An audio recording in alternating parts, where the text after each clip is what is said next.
President Obama is poised to cap a huge legislative victory, and not everyone's happy about it, but he is signing the $787 billion stimulus bill into law. He's going to do it tomorrow in Denver. And after all the talk of bipartisan change in Washington, only 3 Republicans supported it. And most Republican leaders insist that they were left in the dark during the process. Congressman Ron Paul is one of the hundreds of no votes in the Capitol, and he joins us now from Clute, Texas this morning. Thanks for being with us.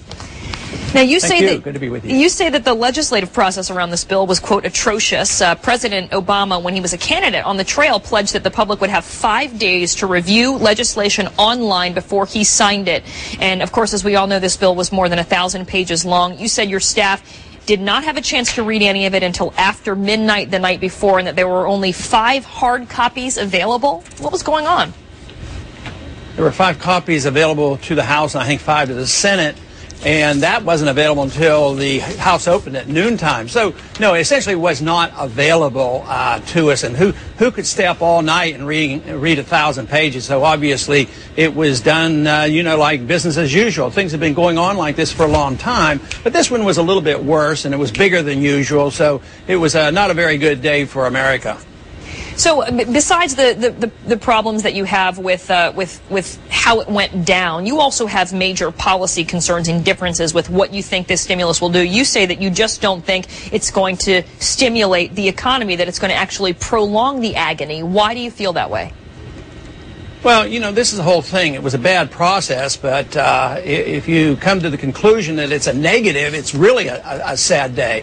Because we got into our mess by spending too much money, running up too much debt, and printing too much money. And that's exactly what we're doing. We're printing money and running up debt. This bill was equivalent to what we had spent prior to 1980.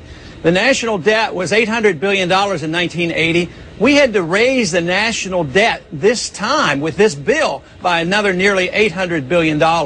So it's a process that will delay the recovery. We won't have the correction, and we will drive ourselves into depression the way we're going. So that is our real problem. Well, I want to ask you about a couple of things. Unfortunately. There's stimulus in the tax credits, right? Because when people get to keep a little bit more of their own money, they spend it. A third of this is tax cuts.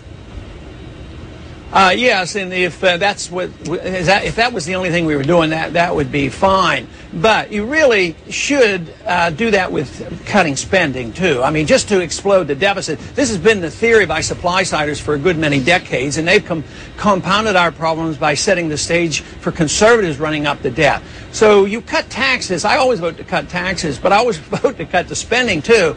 And I think the most vulnerable place to cut spending would be overseas spending. To run our empire, we spend $1 trillion a year. We need to cut spending and cut taxes and get the control of the money back into the hands of the people and out of the control of the Congress, out of the control of the Federal Reserve System. Then we will have a recovery. I want to ask you about this, though. What about the fact that we do have a crumbling infrastructure in many places, and that, if they're going to spend this type of money, at least spend it on something that will, they talk about shovel-ready projects, put some people back to work now, and B, make things better for the future?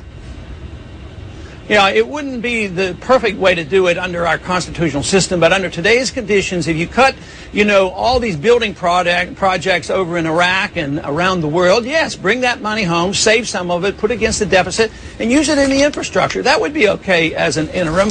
But just think of how many bridges we pay to blow up around the world. Then we go and we pay to rebuild them, and then the money gets lost in corruption overseas. So I would say, yes, we could have some infrastructure rebuilt in this country, but the rate we're going, we're just throwing more money at it. We don't change any policies, whether it's the welfare policy or it's the warfare policy. The policies always remain the same. Either party's in power, and right now the Republicans are doing a much better job.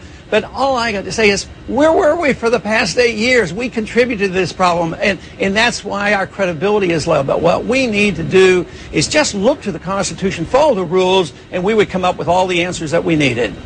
Ron Paul, always great to talk to you, Texas Congressman. Thanks so much for being with us. Thank you. John. Coming up now on 1 minute after the hour, develop